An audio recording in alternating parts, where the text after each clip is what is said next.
Namo Myoho Renge Kyo, Namo Myoho Renge Kyo, Namo Myoho Renge Kyo. Hi, friends. How are you today? I hope you're in good health and safe. You hear me say often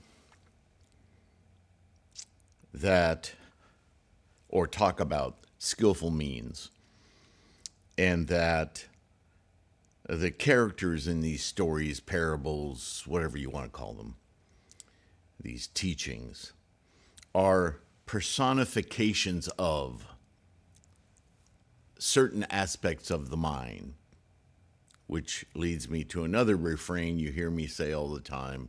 Buddhism is about the mind. Attitude, intent, the mind. So, as I read the following continuation of the introduction chapter, and it is an introduction. It's an introduction to the Lotus Sutra. It's an introduction. It's meant as an introduction to the ultimate teaching that Shakyamuni is offering the assembly. All the personifications of mental functions, sentient minds, particular paths. And so, and this is one of the most confusing things to people who first start to practice, maybe even more for a Westerner, but I don't know. I think Asia and Europe, Europe is considered Western too, but anyway. It's confusing for everyone because in this modern age, I don't care where you're from on the planet, we are so capitalistically trained, culturally trained, even though China's a communist, quote unquote, country, it's driven by extreme capitalism. It's just a matter of who's at the top of the pyramid. That's the only thing that's different. So you can call these democracies or authoritarianism or totalitarianism or communism. I don't care what label you put on it. We live in an age where those labels are almost meaningless.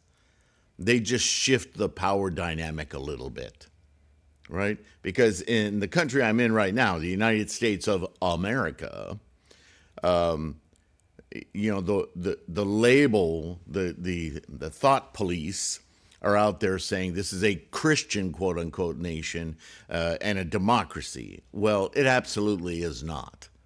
There are a lot of fascist Christians today, and you can read Chris Hedges has many well-written books on this topic. He's a seminarian, so he knows of what he speaks. But there's all kinds of religion, and there's a lot of not religion in the United States. However, the Christians have moved themselves into positions of political power throughout the whole system, from mayoral, city governments to state to federal. So, yeah, we have people like Graham and Lindsey Graham. Oh my God, what an abomination. Anyway, that is to say, that everything, I don't care what label you put on it, as far as politic and influence in the world, and certainly in this country, there's no democracy. There's an illusion of democracy at some levels to entertain the masses and keep them, convinced. But no. Everybody, we say it and we don't even think about it. Everybody in Congress is purchased. It's the corporations running the place, and the corporations have their own agenda, and on and on and on and on. So, please, let's get rid of the faux narrative that meant to entertain and control us. Okay, the truth is. I got off topic. I'm sorry. The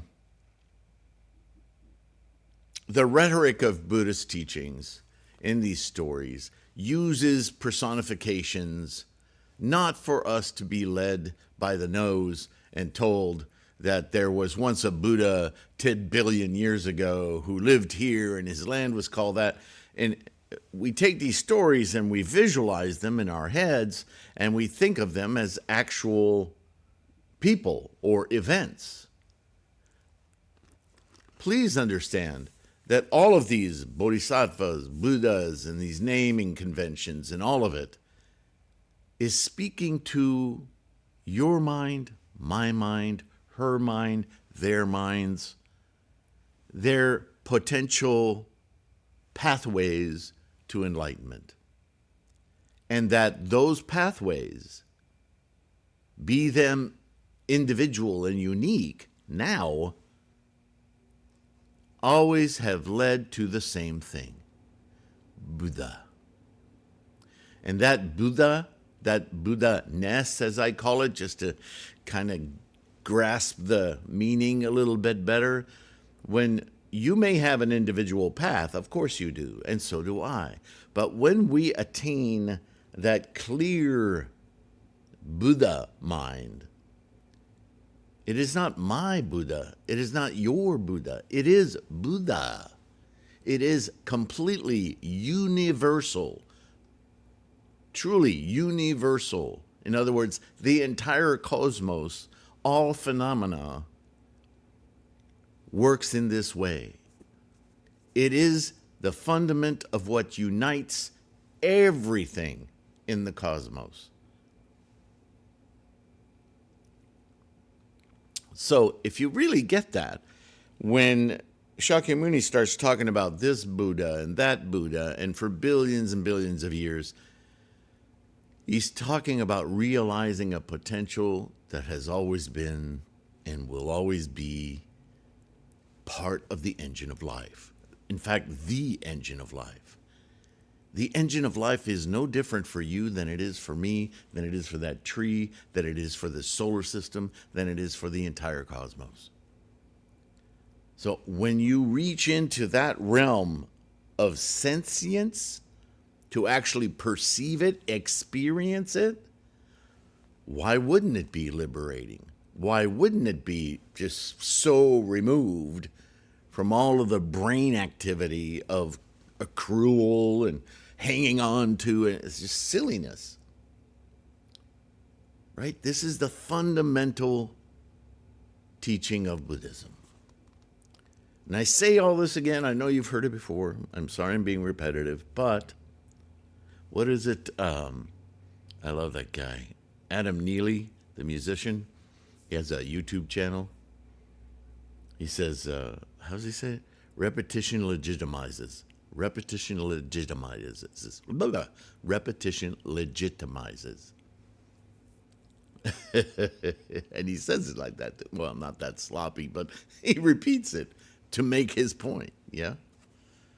So, anyway, I just really need you to hold that in mind as I continue reading here for the next several paragraphs. And remember, the first part of the Lotus Sutra, and again, this is the introduction, is also a skillful means. In fact, the entire sutra, everything Shakyamuni taught was skillful means. If it were not for skillful means, Shakyamuni would have just sat down in front of people, as he discusses in the stories here, and enlighten everyone from the top knot on his head or the tuft of hair, white hair between his eyebrows, and radiated everyone with Buddha-ness. And we'd all be enlightened.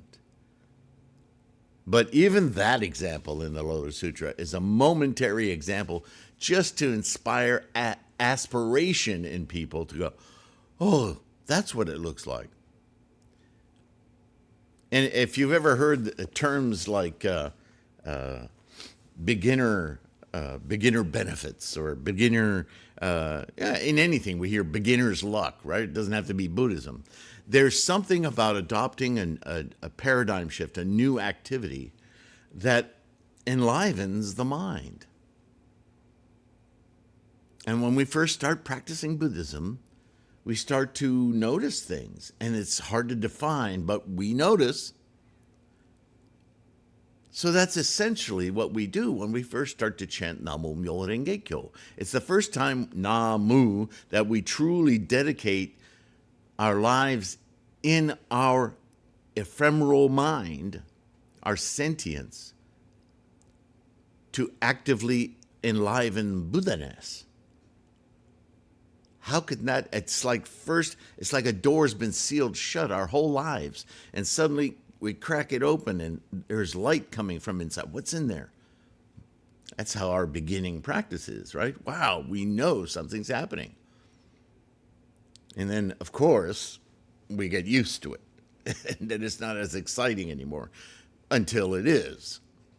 So you have to keep at it, right? Anyway, so let's get to reading. I know I've been accused of talking too much. You good men and ladies, it is just as it was incalculable, infinite, inconceivable, asamkaya kalpas, incalculable cosmic ages ago. At that time, there was a Buddha named Sun and Moon Glow, a thus come one. And I think I'll put this in the book. Explain what thus come one means. I have before. It may be in the first edition or first volume. I'll have to check. Worthy of offerings, of right and universal knowledge. Do you hear these terms again now? His clarity and conduct perfect, well gone. What's well gone? The clinging self, yeah? Well gone. He's liberated.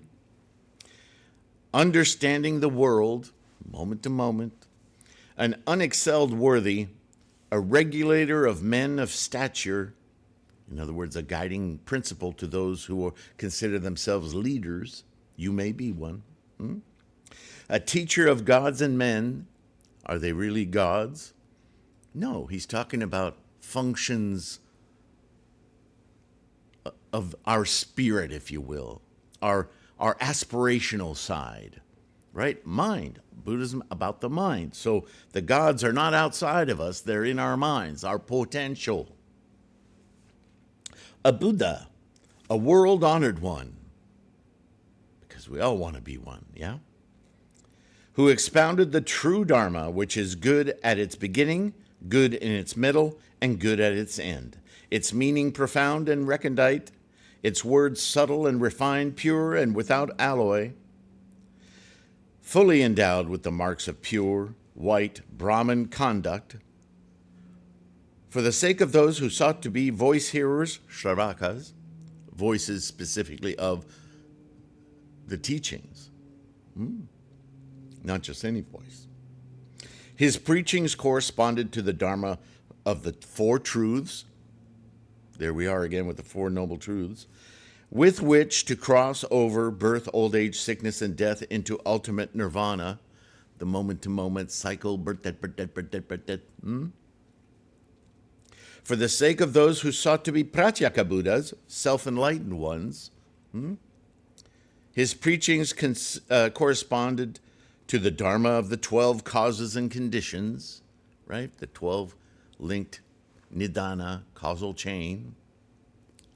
For the sake of the bodhisattvas, his preachings corresponded to the 6 paramitas, right? The perfections.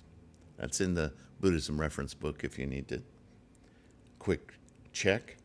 With which he caused them to gain anuttara samya sambodhi and to perfect the knowledge of all modes. Then there was again a Buddha, also named Sun Moon Glow. Then there was again another Buddha, also named Sun Moon. Oh, is that a typo? Moon Glow. In this way, there were 20,000 Buddhas, all having the same name, to wit, Sun and Moon Glow, all belonging as well to the same clan, namely that of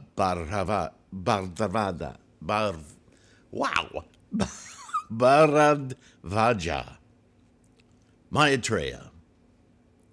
It should be known that the first Buddha and the last were both of the same name, to wit, sun and moon glow. Both fully endowed with the 10 subsidiary designations, and both preaching that which is well to preach, the Dharma, good at the beginning, middle, and end. So, was there a succession, a historical succession of innumerable years and innumerable Buddhas, all with the same name, over time without beginning, teaching Namo Myoho Renge Kyo or Myoho Renge Kyo? No, the point of that is simply to illustrate, draw the mind out, to understand that this potential has always been part and parcel of everything in the universe, all existence, the engine of life. The karma of the cosmos has always been based in, fundamentally created of, this energy.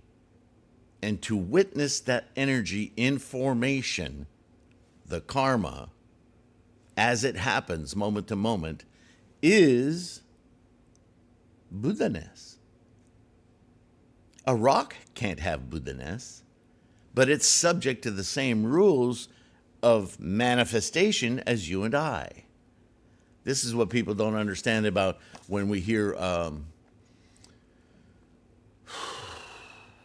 saving or liberating all sentient and insentient phenomena. And we're like, well, how do you enlighten a rock? How do you shakubuku or shoju a tree? That's not what that means. A tree is a tree, and it is manifest of the engine of life just as you and I are. But it has no sentience to know, to witness, to experience the way that you and I do. But of what need does it have to have this secondary understanding in order to be? It just be, right? So again, the language of translation, the language of Buddhism, it can confuse, but not because it's meant to confuse.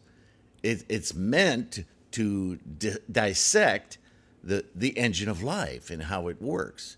But boy, our minds, and it's a part of the samsaric mind, isn't it? Especially in this modern era where we seize every little vowel or speck of anything that we see, hear, or taste, feel, and we build a whole world around it immediately before we take time to understand.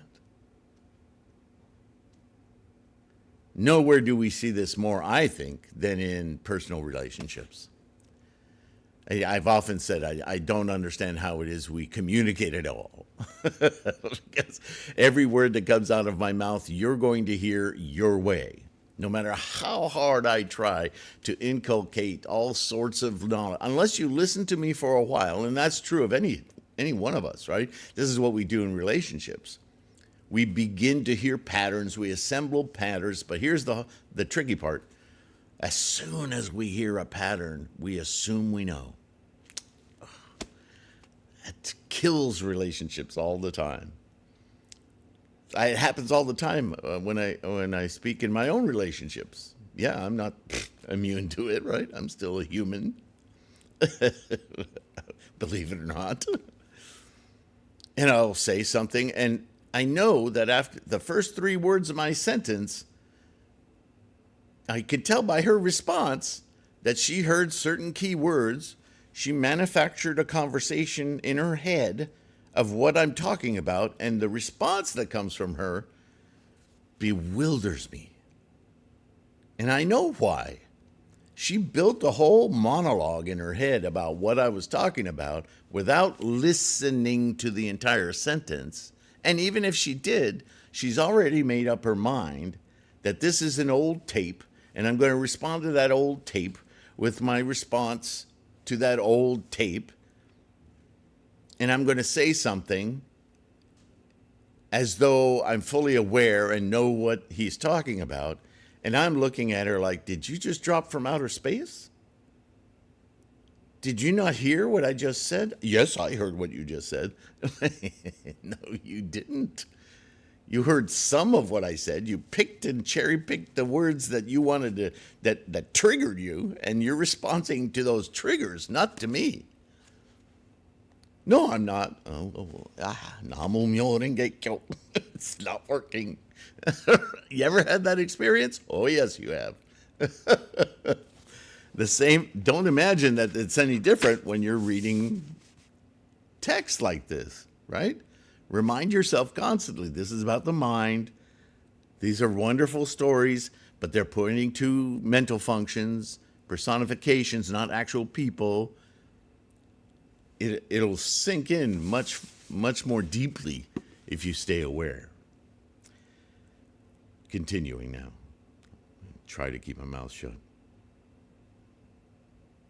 Before that last Buddha left his household, he had 80 princely sons. He was busy. The first was named Having a Mind. What do you know? Mati. The second was named Good Mind.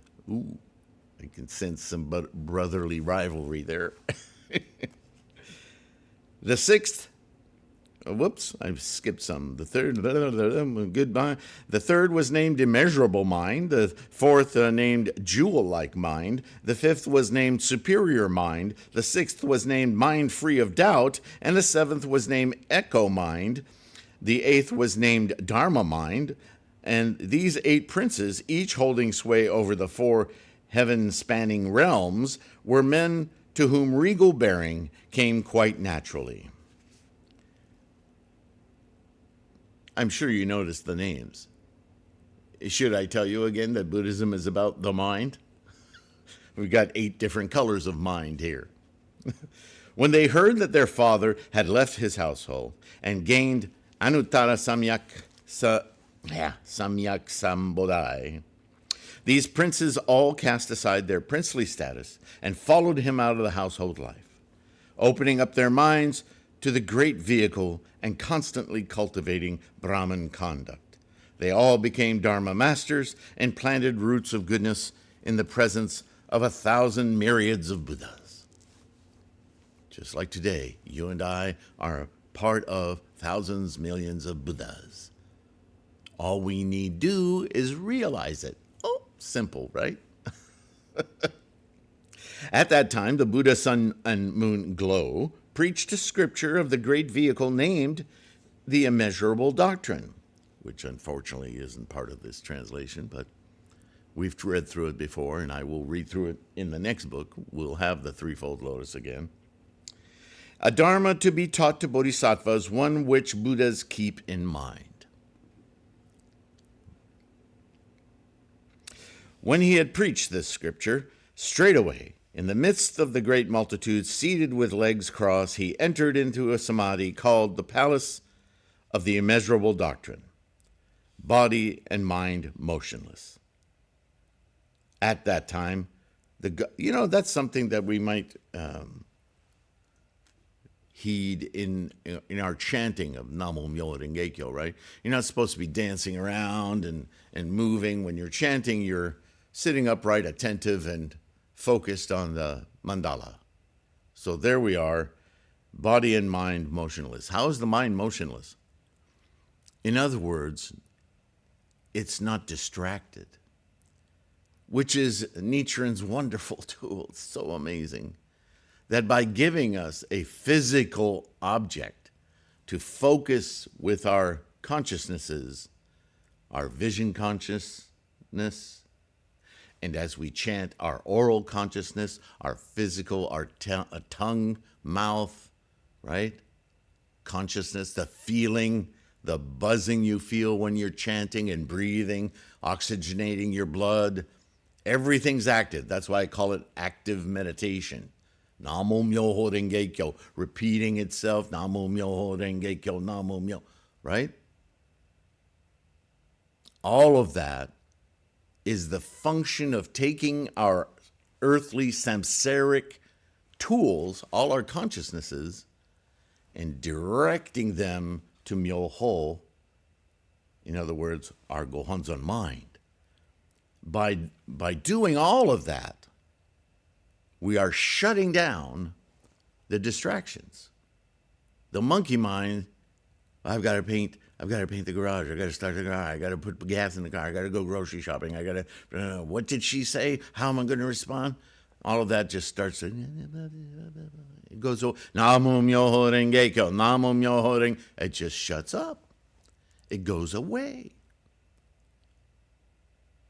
What an amazing tool Nichiren has given us, yeah? At that time, the gods rained down Mandarava flowers, Mahamandarava flowers, Manjusaka flowers, and Mahamanjusaka flowers, and scattered them all over the Buddha and his great multitude. And the whole Buddha world trembled in 6 different ways. Namo Myoho Renge Kyo. Yeah? It trembled in all the directions. At that time, in the midst of the assembly, bhikshus, bhikshunis, upasakas, upasikas, gods, devas, dragons, yakshas, gandhara, the whole host of them, as well as petty kings, and wheel-turning sages, kings, these multitudes, having gained something they had never had before, clasped their hands in joy and single-mindedly beheld the Buddha. Yet another wonderful word in the midst of those two. Single-mindedly Buddha. Single-minded Buddha. Single-mindedly beheld the Buddha, met the Buddha, contemplated the Buddha. We hear a different verb or in each translation, don't we? But it's the same thing. How do we single-mindedly behold the Buddha? By opening our Gohonzon mind, the Buddha eye. There's Buddha. Peekaboo.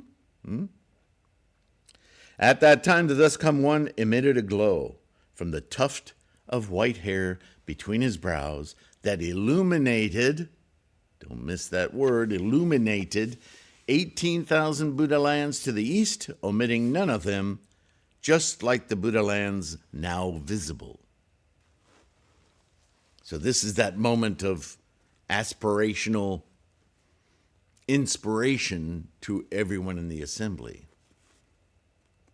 But it doesn't do any good to enlighten people by your hand, because it's temporary, it's ephemeral, it's something given to them, and that's a big, big, big stumbling block for us. And as we've read many times, this is the biggest stumbling block that practitioners of Buddhism have had for centuries, millennia, thinking that Shakyamuni was the source of Buddhahood. No, Buddhahood is everywhere all the time. He just finished saying that. All that need happen is for you to awaken it. But I can see you're having trouble believing me, so let me just open the Gohonzon mind in each of you, just for a moment, just so you can glimpse at, Maitreya, be it known that at that time in the assembly there were 2,000 million bodhisattvas who wished to listen to the Dharma. These bodhisattvas, seeing this glow illuminate the whole Buddha land and gaining something they had never had before, wished to know the reason for this glow. What'd you just do? Right? At that time, there was a bodhisattva whose name was Fine Luster, Vavaprabha, and who had 800 disciples. The Buddha, sun and moon glow, rising from samadhi, in other words, back into samsara, through the bodhisattva Fine Luster, preached a scripture of the great vehicle named the Lotus Blossom of the Fine Dharma, the Saddharma Pundarika Sutra, the Myoho Renge Kyo, right? The Lotus Sutra. Excuse me. A dharma to be taught to bodhisattvas, one which Buddhas keep in mind. Sun and moon glow for 60 minor kalpas, not rising from his seat.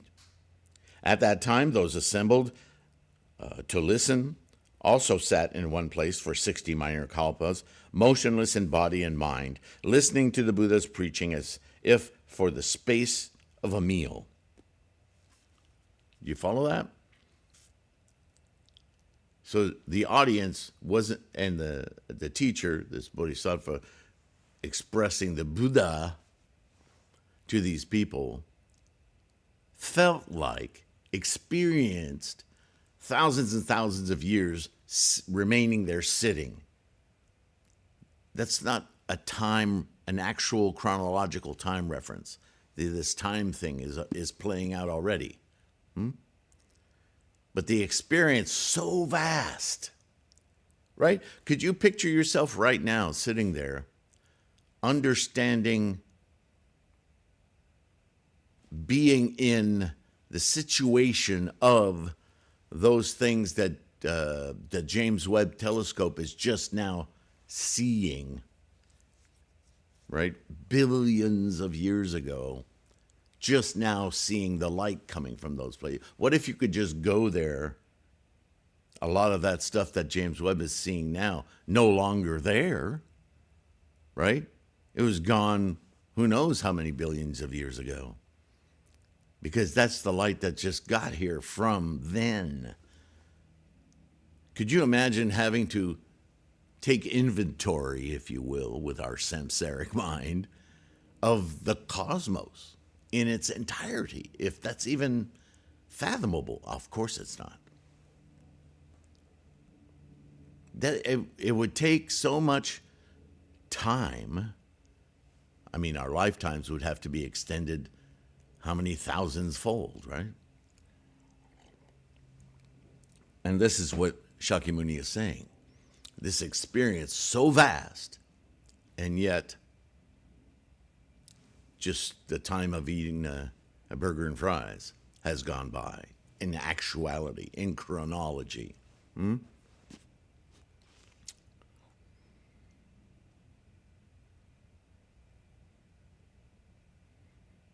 At this time, there was not one person within the multitude who felt weariness, whether in body or in mind. In other words, a reminder that even though they've just had to absorb this vast amount of information and experience, Buddha-ness, they weren't tired. They just, in order to fit this in their consciousnesses, it seemed as though it was a vast amount of time, but in truth, time is relative. It's just a vast amount of information and experience. And it just happened in this short 15 minutes. So, of course, you're not tired, although mentally you might be. But the point he's making is that because it's Buddha-ness, it doesn't make you weary. It's not pounding on you like samsara does, you see? It's light, after all, illumination, enlightenment. The Buddha sun, moon, and moon glow, having preached this scripture for 60 minor kalpas, straightway in the midst of the multitude of Brahma, Mara, Sramanas, and Brahmins, as well as gods, men, and Ashuras, proclaimed these words, quote, "This day at midnight, the thus come one shall enter nirvana without residue." And if you look at volume 1 of Buddhism Reference, you'll find the 2 types of nirvana are discussed in there. And here's a reference to nirvana without residue. In other words, extinction. Nirvana with residue is potential of you and I. You and me. Man, when will I get that right? Right? Nirvana with residue is a bodhisattva. Nirvana is the liberation from samsaric cravings and clinging for noble truths. Right? but remaining a human being to carry out the practice of liberating others. Not, again, liberating others not for self-gain, although that does occur. Our motivation is simply to see other people's liberated from their cravings and clingings.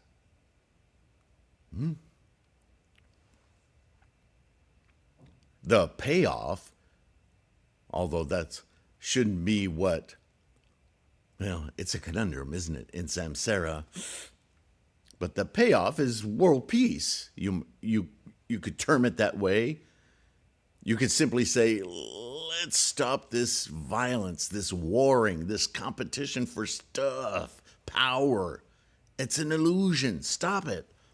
Well, the more people, right, awaken their Buddha mind at whatever level, the less tension there is in the world, the less motivation there is for this avarice and competitiveness, this anger, manipulation, right? That's what we're trying to tone that down. So that's nirvana with residue, which isn't really nirvana, but close enough, because it does indicate that we are enlightened or working on full enlightenment, right? Awakening comes in stages or depths. Could use a different measurement. At that time, there was a bodhisattva named Womb of Excellence, or embryo of good fortune, right? Planting seeds. The Buddha sun and moon glow straightway conferred upon him a prophecy, announcing to the bhikshus, listen up, this bodhisattva, womb of excellence, shall next become a Buddha named pure body, or pure eyes. Tathagato ran samyak Buddha. Thus come one, a worthy one, a properly and fully enlightened one. When the Buddha had conferred this prophecy, he then, at midnight, entered nirvana without residue, extinction. After the Buddha's passage into extinction, the Bodhisattva Fine Luster kept the scripture of the lotus blossom of the fine Dharma, the Lotus Sutra, which for full 80 minor kalpas he expounded to others. The 8 sons of the Buddha, sun, moon, and moon glow all placed themselves under the tutelage of Fine Luster. Fine Luster's instructions enabled them to solidify their Anuttara Samyak Sambodhi. These princes, that's full enlightenment, full and complete enlightenment, in case I didn't say that. These princes, another word I need to put in the book. These princes, having made offerings to hundreds of thousands of myriads of millions of Buddhas, all achieved the Buddha path, bodhisattvas. The last to achieve Buddhahood was named Torchburner. You see how these names are working out? It's the passing on of the teachings of the Lotus Sutra. Propagation. And the effect of propagation far reaches beyond the simple associations of person to person. That's critical. We need to do that. But remember the story of the 50th person? We'll read it again in this version, this translation. Right? It's imperative that we transmit the teachings of Shakyamuni correctly over generations. And they will continue then to propagate of their own, on their own, through the dedication of people we will never know, right? This is the history of Buddhism.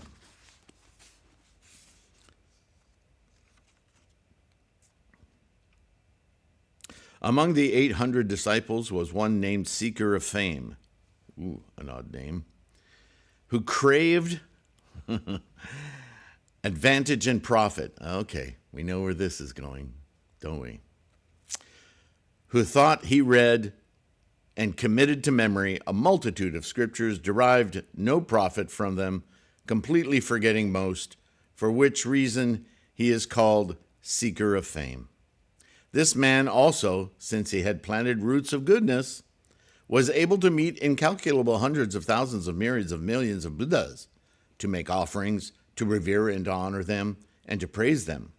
Maitreya, be it known, at that time can the Bodhisattva fine luster have been anyone else. If myself was he, if I myself was he, you yourself were the Bodhisattva seeker of fame. Really? Not sure I like that. We see these portents now just as before. For this reason, I surmise that the Buddha will this day preach a scripture of the great vehicle named the Lotus Blossom of the fine Dharma, a Dharma to be taught to Bodhisattvas, one which the Buddhas keeps in mind. Again, the mind. At that time, Manjusri, wishing to restate this message in the midst of the great multitude, proclaimed Gathas, saying, and where are we time-wise? Gone kind of far. So we'll save the Gathas for the next video.